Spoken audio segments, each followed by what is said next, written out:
Congratulations for winning the Egyptian edition of Jeopardy! Woo!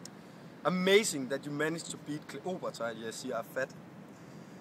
Anyway, let's take a look at what you actually have won. On my left side, you see the amazing 5-star hotel.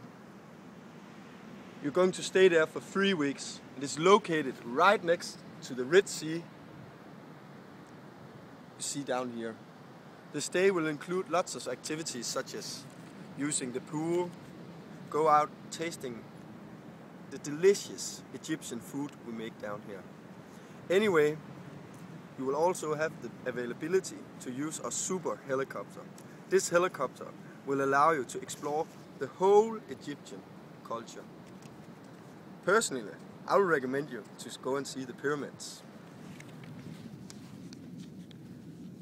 The most famous Egyptian pyramids are those found at Giza, on the outskirts of Cairo. Several of the Giza pyramids are counted among the largest structures ever built.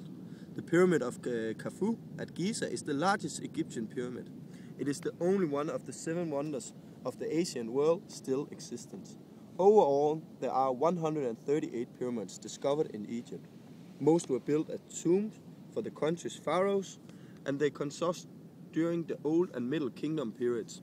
The estimate of the number of workers to build the pyramids range from a few thousand to 20,000 and up to 100,000. So anyway, we are looking forward to see you at our 5-star hotel. We hope you will enjoy the stay.